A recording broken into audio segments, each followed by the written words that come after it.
GNR టీవీకి స్వాగతం. ఆత్మకూరు బస్టాండులో ఉన్నటువంటి సిఐటియు ఆఫీసులో ఈరోజు రాష్ట్ర ప్రధాన కార్యదర్శి సిహెచ్ నరసింహారావు మరియు రాష్ట్ర అధ్యక్షులు ఏవి నాగేశ్వరరావు ప్రెస్ మీట్ నిర్వహించారు. వీరు ప్రెస్ మీట్లోని మాట్లాడుతూ కూటమి ప్రభుత్వం సంవత్సర పాలన కార్మికులకు వ్యతిరేకంగా ఉందని, ఆశ బారెడు ఆచరణ మూరడు అనుచందంగా టీడీపీ పాలన ఉందని పేర్కొన్నారు. పెట్టుబడిదారు కార్పొరేట్ సంస్థల యాజమానులకు కూడా ఈ ప్రభుత్వం అండగా ఉంటుందని, కార్మికుల పట్ల ఎటువంటి వెసులుబాట్లు చూపించడం లేదని, మహిళలను కూడా రాత్రి పని చేయించే విధంగా ఈ ప్రభుత్వం వ్యవహరిస్తోందని, ఫ్యాక్టరీల్లో మహిళలకు భద్రత లేకుండా పోయిందని తెలియజేశారు. కార్మికులకు గత 12 సంవత్సరాల నుంచి కూడా వెసులుబాటు కల్పించలేదని, కనీస వేతనం కూడా పెంచలేదని ప్రశ్నించారు. ఉద్యోగస్తులకి, కార్మికులకు అనేక హామీలు ఇచ్చారు. ఇచ్చిన హామీల్లో సంవత్సరం అవుతున్నప్పటికీ ఏ ఒక్కటి ఇప్పటి వరకు నెరవేర్చలేదని పేర్కొన్నారు. ఇచ్చిన హామీలను నెరవేర్చకపోతే కార్మికులు వెల్ఫేర్ అసోసియేషన్ తరపున పెద్ద ఎత్తున ధర్నా చేస్తామని తెలియజేశారు. ఉద్యోగాలు వచ్చాయని చెప్పేసి ఒక్కటైనా చూపించమని ఛాలెంజ్ చేస్తున్నాం. అలాగే పూర్తి కార్మిక వ్యతిరేకం, పెట్టుబడిదారులు, కార్పొరేట్కి అండగా అదానీ అంబానీల ప్రభుత్వం, కేంద్రం చెప్పినట్టుగా అడుగుజాడల్లో రాష్ట్రంలో ఈరోజు సాగుతూ ఉంది.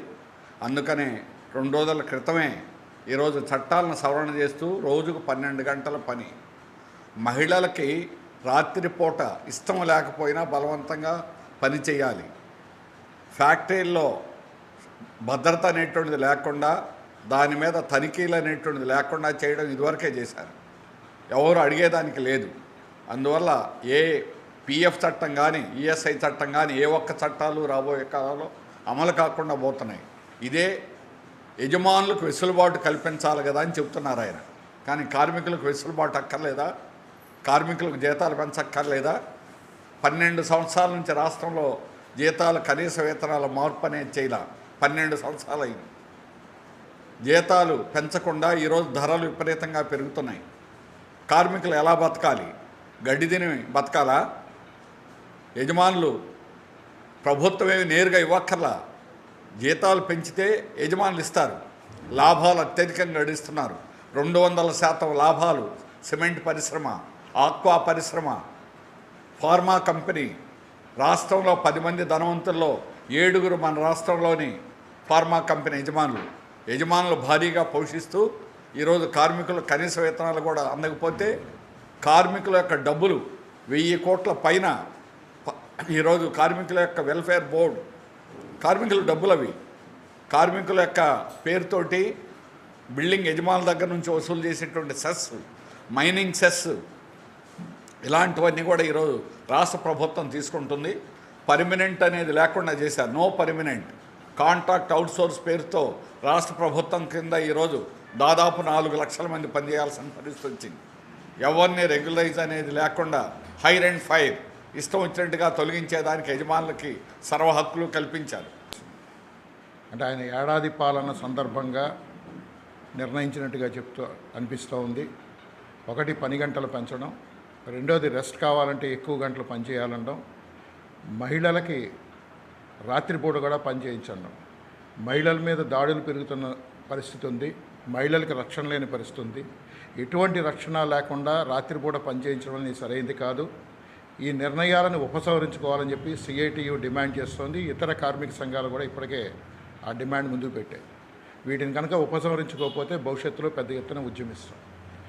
ఈ ఏడాది పాలన సందర్భంగా చంద్రబాబు నాయుడు గారు ఉద్యోగులకి, కార్మికులకి హామీలు ఇచ్చారు. ఇచ్చిన హామీలు ఏ హామీ కూడా అమలు చేయలేదు. 20 లక్షల మందికి పైగా ఉన్న భవన నిర్మాణ కార్మికుల వెల్ఫేర్ బోర్డు ఏదైతే ఉందో, ఈ వెల్ఫేర్ బోర్డులో సంక్షేమ పథకాలు అమలు కావట్లేదు. దీన్ని పునరుద్ధరిస్తా అని చెప్పి అన్నాడు. ఇప్పటిదాకా అది జరగలేదు. అలాగే అంగన్వాడీలకి, ఆశాలకి వేతనాలు పెంచుతూ ఉన్నారు, వేతనాలు పెంచలేదు. మిడ్ డే మీల్ వర్కర్స్కి అతి తక్కువ వేతనాలు 3000తో పనిచేయించుకుంటున్నారు.